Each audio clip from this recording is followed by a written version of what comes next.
анализа на јавното мислење за македонскиот процес на евроинтеграција е прва тема на денешниот утрински брифинг. Институтот за демократија вчера објави една интересна анализа за процесот како македонските граѓани го доживуваат процесот кој што веќе станува долг на евроинтеграција.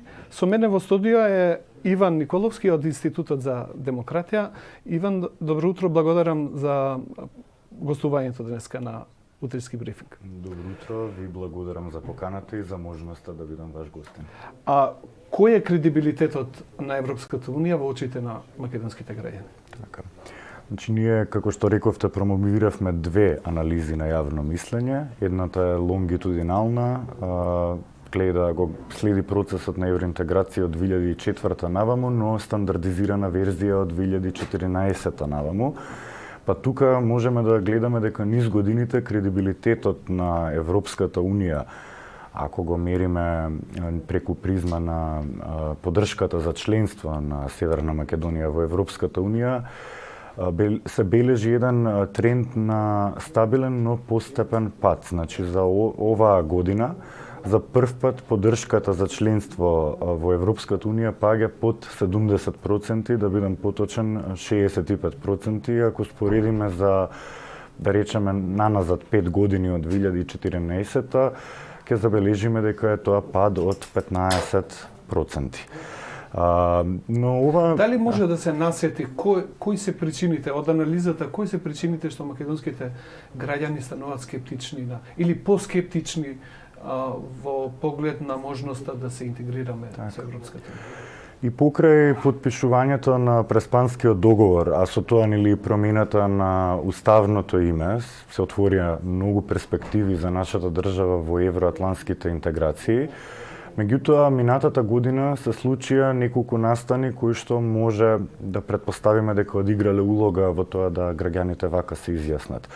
Значи, една е, нели, она историско некој го нарекува не во октомври од страна на Франција.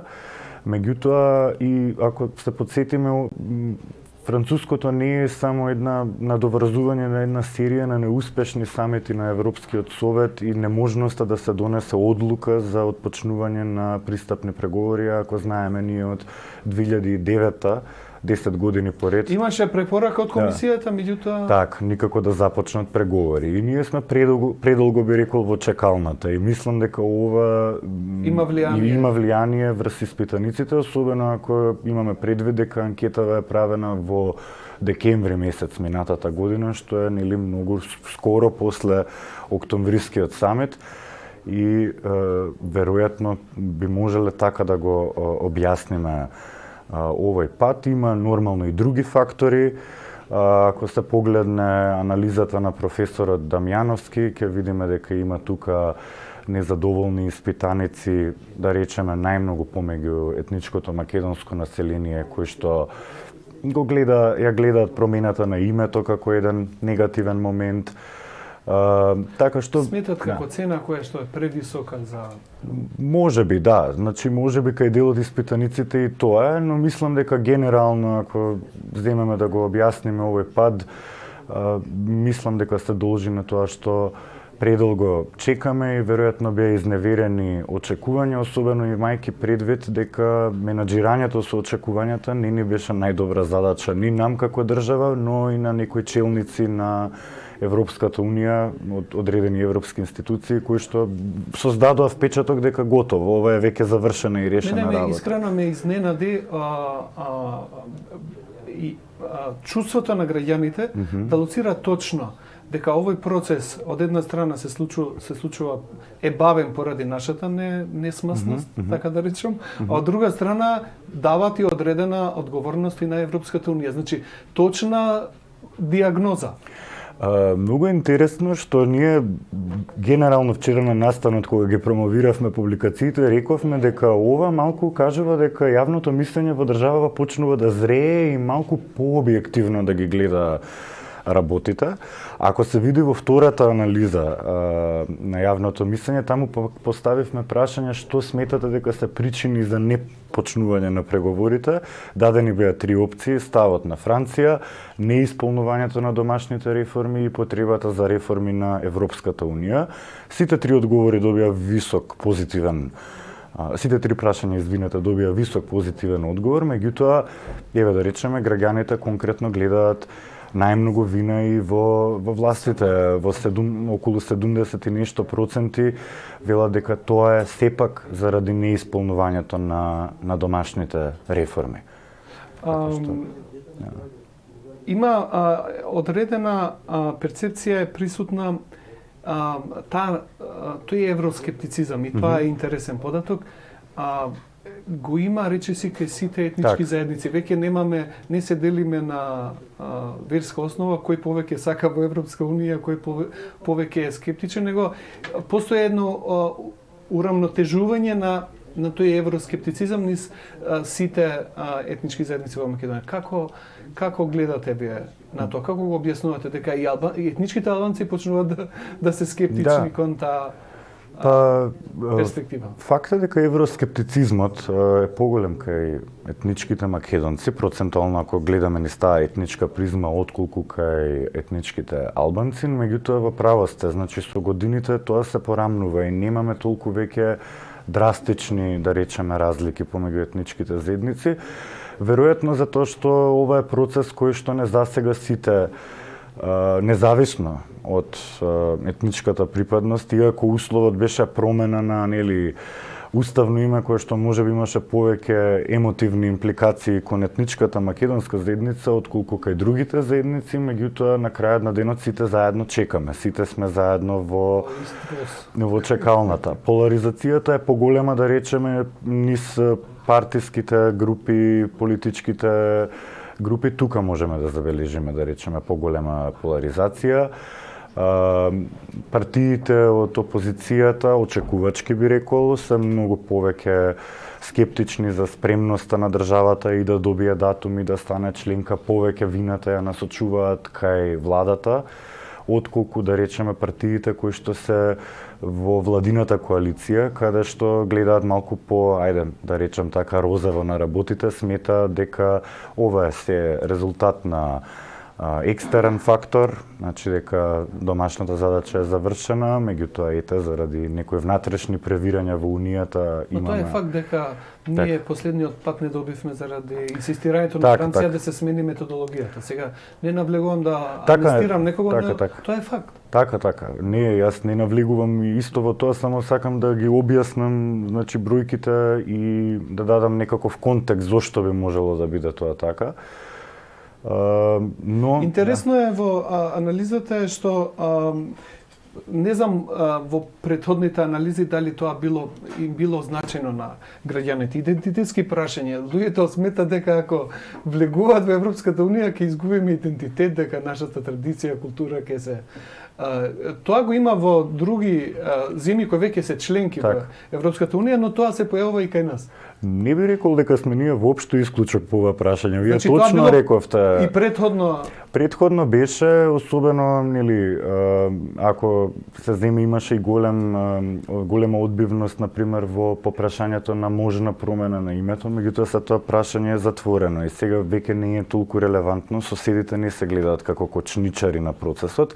Меѓутоа, ако гледате овие идентитетски одредници, ние сме исклучок во Европа, кај речиси сите држави, особено и земји членки, имаме вакви моменти. Тоа е почесто е ваквиот сентимент кај постарото население отколку кај помладите.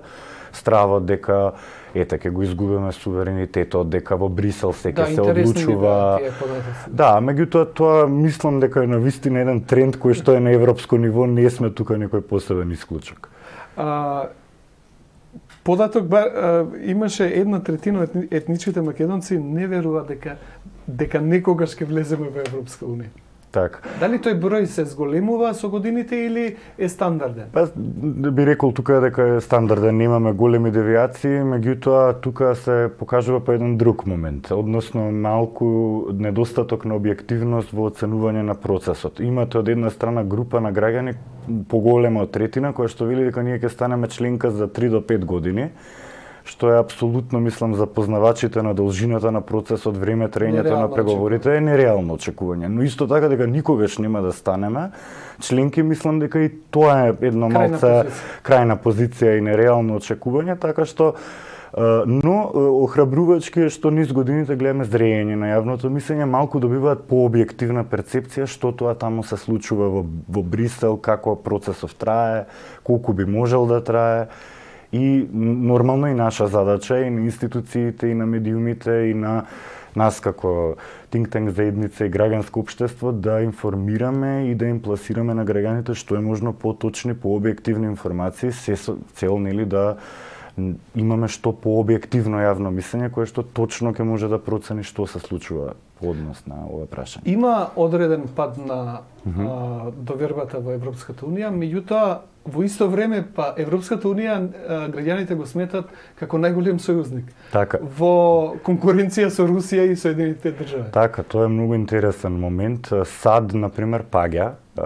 Споредено со годините бележиме пад од 20% дури и кај етничките албанци кои што традиционално како етничка заедница ја пласираа САД или прва или втора по ова прашање. Сега дури и кај немаме разлики толку кај етничките заедници по пласирање на Европската унија како сојузник број 1. Значи дека етничките албанци сметат дека ЕУ не е најголем сојузник. Да, веројатно, значи се гледа дека тука сега не би навлегол, тоа би било навистина можеби преголема анализа и потребно поинаков пристап, дали промената на геополитичката карта во позиционирањето на Соединетите Американски држави, поголема изолација, поголема незаинтересираност, да речеме, за меѓународните текови, повеќе затварање внатре, може да игра одредена импликација, меѓутоа, пак ќе кажам, не би се осудил да одам во тој правец за така да тврдам, а ЕУ дефинитивно е... Колку беше процентот на граѓаните кои сметат дека Европска унија е главен сојузник? Па тука е околу 50%, значи се одредува ЕУ дека е Русија е со 20, Америка е по 20. Така, да. Кои се главните причини што граѓаните се уште имат надеж дека еден ден ќе влеземе во Европската унија? Кај младата популација тоа е поврзано со можноста се добива повеќе можност за вработување. Затоа што отворениот пазар ќе можат да најдат. Но дали има и други причини кои што граѓаните сметат дека како бенефит ќе ги имаме ако успееме во догледно време да се приклучиме на Европска? Па фактот е дека можеме да заклучиме дека рационално утилитаристичките фактори, оние подобра животен стандард, подобра економија се дефинитивно она што најмногу ги купува, условно кажано, граѓаните во поглед на членството во Европската унија. Точно е дека младата популација по да речеме оптимистична и повеќе се гледа себе си во како идна членка на Европската унија. Има другите фактори, значи идентитетските фактори исто почнуваат, гледаме некои мали приближувања во смисла младите чувството. Гледаат поинаку на тие идентитетски прашања, дека ќе изгубиме традиција, јазикот. Дури слушам и такви дискусии дека нашите јазици ќе изумираат еден ден во Европската унија. Па тоа повеќе би било одлика на постарите возрастни групи, кај помладите се гледа некој процент на она желба за чувство дека припаѓаме на едно семејство на европски народи. Тоа е веќе идентитетска одредница, која што не е врзана нормално со нужно економска бенефит. Така што, но се уште приматот го држат рационалните и утилитаристичките фактори, односно. Како граѓаните ги оценуваат реформите што владите, пошто не се работи за една влада, имавме промена на влади во овој период што вие го анализирате, како граѓаните гледат на реформите што или капацитетот на владите да спроведат реформи кои што се бараат од Европската унија. Ако се бележи значи низ годините, тоа е објаснато во првата анализа на професорот Дамјановски, тука има објаснување дека се зголемува бројот на граѓани кои што велат дека оваа држава не остварила никаков прогрес, напредок во евроинтеграцијските процеси, што исто така е една нереална перцепција, малку е чудно, мислам, апсолутно се направени. Се оди во крајност. Да, се направени отстапки. Но ако ги прашаме конкретно прашање, дали сте задоволни од исполнувањето на реформите, поголемиот дел не се задоволни, што значи дека или може да се објасни со преголеми очекувања за во одреден временски период колку може да се направи, или можеби желба да повеќе се направи. Не е видливо, не е доволно можеби искомуницирано што се е направено, какви се отстапки се направени. И генерално мислам дека... Дали мислите дека ова законите што ги носат, што се вика, без некоја посебна јавна расправа, без да се објаснат дека тоа не е само да се штиклира една обврска дека еве донесовме еден закон. Што конкретно, што ефекти ќе предизвика тие закони и најважно како ќе ги примениме законите, го има тоа чувство на луѓето дека ништо не се прави. Па можеби, затоа мислам дека можеби е потребно, тоа го велам, менаџирање на очекувања и објаснување на процесите така како што треба, што е можно поточно, бидејќи ако идеме по логиката, штиклиравме листа, ги усвоивме сите овие закони, а не објаснуваме кој е бенефитот или ако сакате која е поврзаноста на овие закони со европското законодавство, ако се објасни на граѓаните дека ова е, не знам, дел од... Иако почувствува дека навистина нешто... И дека нешто се менува, апсолутно, имплементацијата е многу поважна од само усвојување на одреден закон. Меѓутоа, мислам дека треба малку подобро објаснување на политиката на условеност на Европската унија, малку подобро објаснување на што е тоа на транспонирање на европско законодавство со, малку да речем, по едноставен речник. Некогаш и нам ни е проблем од Think Tank заедницата да говориме со јазикот на Така, сме премногу зафатени со експертска терминологија и можеби некогаш пораките не доаѓаат до граѓаните така како што би требало да дојдат. Втората анализа ми е поинтригантна. Неизвестноста на пристапување на Северна Македонија кон ЕУ во 2019 година. Велите дека иднината на Северна Македонија е непредвидлива во овој момент. Непредвидливоста се однесува повеќе на 2019, затоа пошто секогаш имаме годишни анализи, но не би одел сега да речам толку непредвидлива ако ме прашате за оваа година, колку би рекол дај да бидеме внимателни.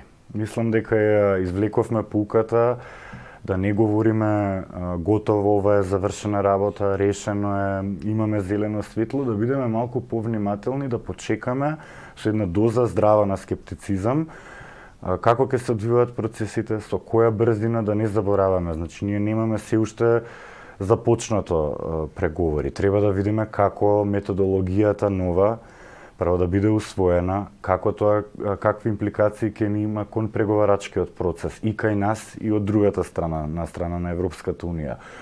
Па дали ќе имаме потреба сега да правиме билатерален скрининг, бидејќи овој подготвителниот го направивме, дали ќе биде потребно повторно да правиме подготвителен скрининг во низ призма на новата методологија или директно ќе одиме со билатерален. Тоа се процеси кои што ќе траат. Па допрва треба да почнеме да отвараме поглавја и така натаму. И овој процес мораме да сватиме кој што ќе надживее повеќе од една влада и би траел долго, без разлика што се вели дека новата методологија има за цел да го убрза процесот. Тоа може и да го забави. Многу зависи од нас, многу зависи од некои текови во Европската унија кои ние не секогаш можеме да ги предвидиме и немаме апсолутна контрола. Но вие отварате овде во ова последна анализа една дилема. Веќе граѓаните почнуваат да размислуваат за замена или како алтернатива за Европска унија. Евроазијска унија. Да, прв пат го поставуваме ова прашање оваа година, не интересира бидејќи ова алтернатива, ако би можел така да кажем, почна да станува интересна кај некои земји од соседството. А сакавме да Кај видиме нас? каков е ставот. Не би рекол дека Евроазиската унија е реална алтернатива на Европската унија, тоа мислам дека би било А односите со навистина- Русија?